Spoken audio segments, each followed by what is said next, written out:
ओम शांति। आज बहुत ही खुशी की बात है कि विश्व पर्यावरण दिवस है। सारे विश्व भर में और ब्रह्मा कुमारी की ओर से भी पर्यावरण दिवस मनाया जा रहा है। जगह जगह जहाँ वृक्षारोपण हो रहे हैं वहाँ साथ साथ बहुत सुंदर सेमिनार हो रहे हैं। आज की मुरली में बाबा ने हम बच्चों को कहा कि बच्चे जब भी बाप के सामने आते हो आत्ममानी होके आओ, तो फिर क्या होगा? फिर बाबा से प्राप्तियां अधिक से अधिक कर पाएंगे ना। साकार में भी बाबा थे। बच्चे बाबा के पास आते हो ना आत्ममानी, और किसके पास जा रहा हूं ये याद रखो जरूर। हाँ, तब आपका पुण्य कर्म होगा।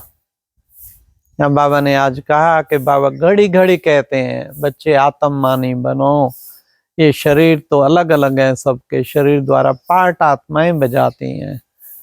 हाँ, फिर आज बाबा ने कहा सारा सृष्टि वृक्ष है, मनुष्य सृष्टि वृक्ष का मैं चैतन्य बीज रूप हूँ। 800 करोड़ पत्ते हैं इस वृक्ष के, अलग अलग टालियों पे लगे हुए हैं। हाँ, कोई किस धर्म की, कोई किस धर्म, पर इन सब का बीज जो है वो शिव बाबा, मैं इस मनुष्य सृष्टि का बीज रूप हूँ। फिर बाबा ने कितना सुंदर हम बच्चों को बताया कि बच्चे मैं ज्ञान का सागर हूँ और पतियों का पति भी हूँ, और बड़े से बड़ा टीचर उसके बच्चे सामने बैठे, उससे बड़ा कोई टीचर हो सकता है? सारी दुनिया के टीचर, फिर आगे हेड ऑफ डिपार्टमेंट, फिर आगे कुछ के कुछ, लेकिन बाबा सारी दुनिया में सबसे बड़ा टीचर, उसके सामने हम बैठे। बाप बैठ बच्चों को सन्मुख बैठ के रोज पढ़ाते हैं, बच्चों को समझाते हैं। कितना बड़ा भाग्य, भगवान हमें रोज सन्मुख बैठ के समझाता है। फिर बाबा ने आज कहा अच्छा, इस वृक्ष की आयु कितनी है? इस कल्प वृक्ष की आयु पूरी 5000 वर्ष है। आज बाबा ने सर्विस पे भी अटेंशन खिंचाया। हाँ, जो बाबा के अनन्य बच्चे हैं, समझदार बच्चे हैं, अक्लमंद बच्चे हैं, क्या करते हैं? वो बाबा के सर्विस में मददगार बनते हैं। अभी बाबा ने डिक्लेयर कर दिया जो अधिक मददगार बनते हैं वो विजय माला का मणका बनते हैं। सुना विजय माला में मणके कौन बनेंगे? जो अधिक मददगार बनते हैं।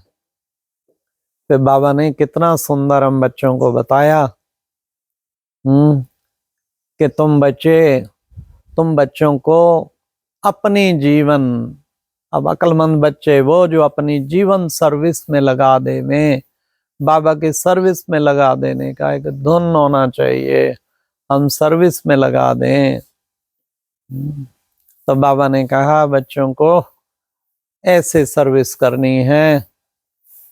फिर साथ साथ बाबा ने आज माया की बात भी बताई कि माया क्या करती है? थप्पड़ लगा के गिरा देती है, संशय बुद्धि बना देती है।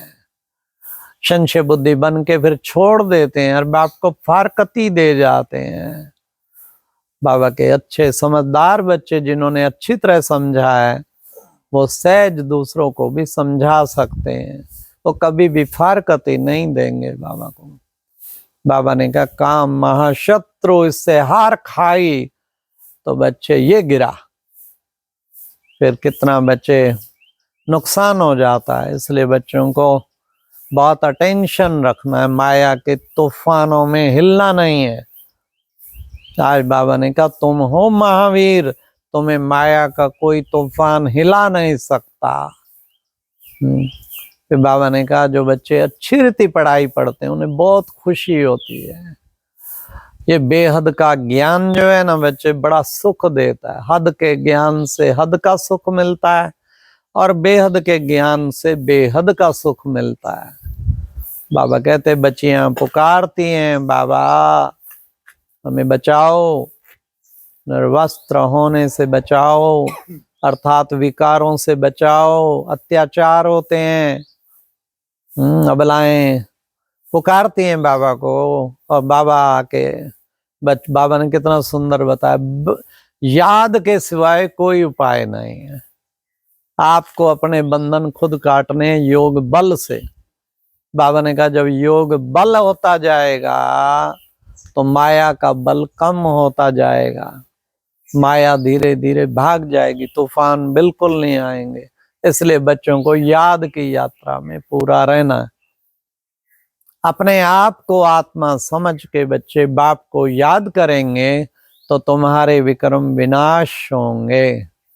इसलिए बच्चे बाबा कहते हैं माँ में कम याद करो।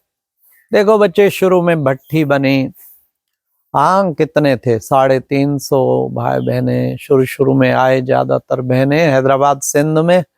बाबा ने कहा कितने अच्छे सबके रमणीक नाम लाए, और वो ऐसे सारे नाम तो एल्बम में रखने चाहिए।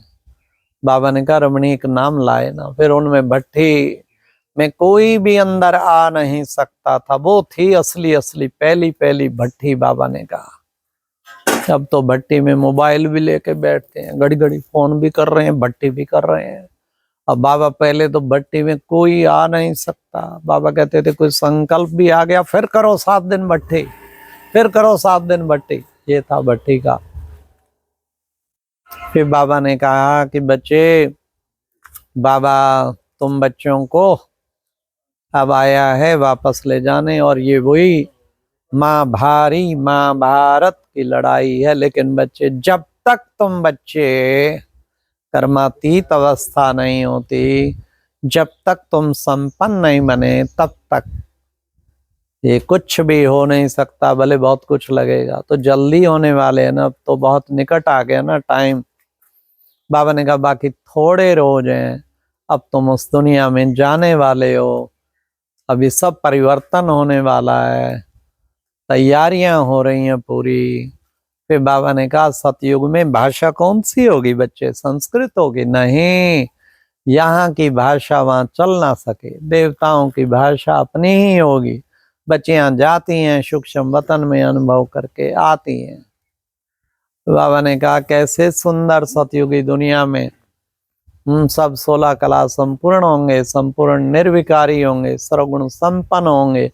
ऐसी दुनिया बाबा बनाने आया है। तो तुम बच्चों को वर्षा बाबा से लेना चाहिए। अरे बेहद का बाप, हम वर्षा क्यों नहीं लेंगे? फिर बाबा ने कहा इतना भारी वर्षा मिलता है, तो ऐसे बाप से जिससे इतना भारी वर्षा मिले, उसको कैसे हम फारकती दे सकते हैं? ना बाबा, कभी नहीं दे सकते। आज की मुरली में फिर वरदान था। वरदान कितना अच्छा प्यारा वरदान था। अहम और वहम को समाप्त कर, रहम दिल को धारण करने वाले विश्व कल्याणकारी भवा। बाबा ने कहा अहम भी ना रहे, वहम भी ना रहे। अहम मैं सब देख लूंगा, मैं बता दूंगा, मैं करूँ, ये अहम है। वहम तुम तो हो ही ऐसा, तू तो है ही, वो ऐसा है, वो कुछ नहीं करता, वो कभी बदल नहीं सकता। किसी में वहम पैदा कर लेना, ये भी गलत। अहम पैदा कर लेना, मैं ही सब कुछ करता हूँ, ये भी गलत। करण करावनहार बाबा है, और ये सब बाबा के होनहार बच्चे हैं। हाँ, भले कुछ छोटी मोटी गलती होवे भी सही नहीं, हम एक दिन बाबा परफेक्ट बना देगा। हमारे अंदर रहम भावना होनी चाहिए, रहम दिल। ऐसे बच्चे बाबा ने कहा जाके विश्व कल्याणकारी जा बनते हैं। फिर बाबा ने आज की मुरली में स्लोगन में भी कहा, जहां ब्राह्मणों का तन मन धन का सहयोग है, वहां सफलता हो नहीं सकता कि ना मिले, वहां सफलता सदा साथ है। तन मन धन, कोई भी बाबा का भवन बनाना हो ना, एक एक बच्चे का पाई पाई चाहे 1 रुपया भी डाले, लेकिन सबका तन मन धन होगा ना, धन भी लगा, अपना अपना भाग्य बनाएंगे वो तो। और मन, फिर योग रखो, थोड़ी देर सकाश दो, तो एक एक बच्चे का ऐसा बाबा कहते हैं कि बच्चे तन मन धन, मन से रोज आना योग रखो। हमारे पास भी पानीपत में मनमोहिनी भवन बन रहा है ना, 5 मंजिल ज्ञान मानसरोवर रिट्रीट सेंटर, तो सबको कहा है कनेक्टेड सेंटर को कि 10 मिनट योग जरूर करो, और हर बच्चे का कुछ ना कुछ कणा दाना पड़े। ये नहीं मैं वे इतना पढ़े न, कितना भी पढ़े, भावना ये है, बाबा ने जो आज स्लोगन में कह दिया, तन मन धन साथ है, तो बच्चे फिर सफलता हमेशा हुई पड़ी।